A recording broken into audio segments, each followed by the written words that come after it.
Section 3, Student Services, Section 4, Family and Community Engagement, and Section 5, Staff Professional Development are all optional sections. You can choose to work on these sections and complete as much or as little information or leave blank. If you do choose to work on any of these sections, you can click on that specific section and start entering as much or as little information. For Section 3, Student Services, you can start off by manually entering the total student enrollment for all participating districts. Again, you can enter as much or as little information as you wish. If you'd like to enter a service, start by clicking on Add New Service, and a form will be provided to enter the information that is broken down into segments with props.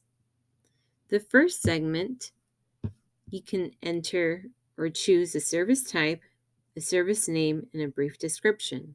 At a minimum, if you do choose to enter a service, you do have to provide a service name and a brief description. The next segment, you can identify the curriculum, material, or resources that you will use for this specific service.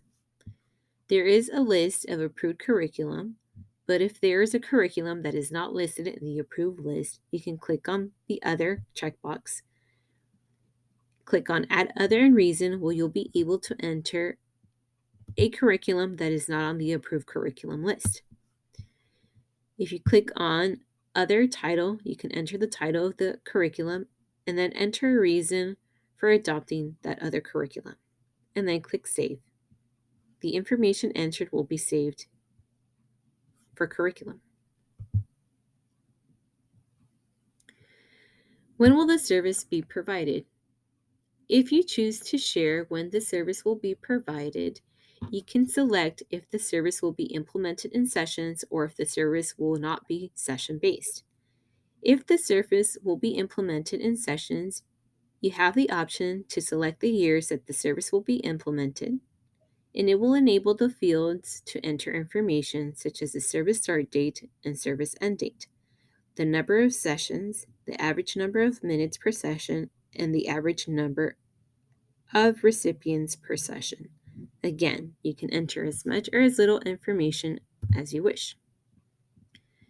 Who will receive the service? You'll be able to enter enrollment numbers.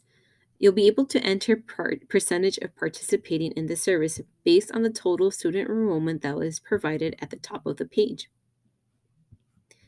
Who will provide this service?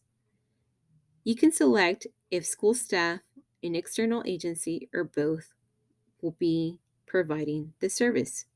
If external agency or both is selected, you'll need to list the names of external providers that will be involved in the service. How will this service be evaluated? Again, this is optional, but if you do choose to enter how will the service will be evaluated, you can enter one measurable outcome for the first year, the data source, or if the data source is not listed, you can click on Add Other and enter the data source. Staff responsible for collecting data. If you click on the field, it will provide you with a drop-down as well. Or if the staff responsible for collecting data is not available, you can check off Add Other and enter the staff responsible for collecting data.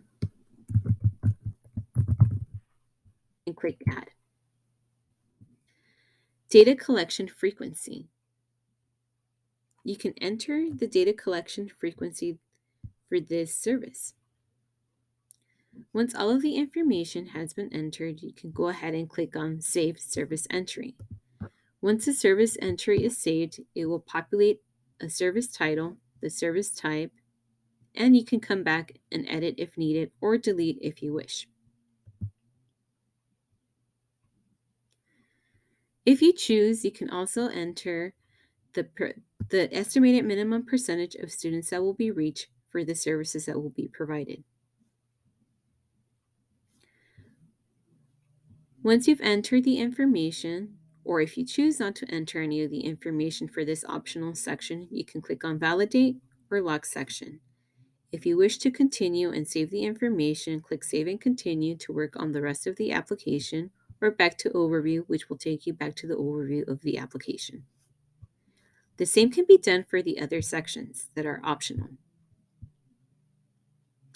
For Section 4, Family and Community Engagement and Staff Professional Development, the layout is the same as in Section 6, with the only exception that you do not have to enter the student enrollment for the districts that are part of this application. Again, you can enter as much or as little information or skip this optional section altogether.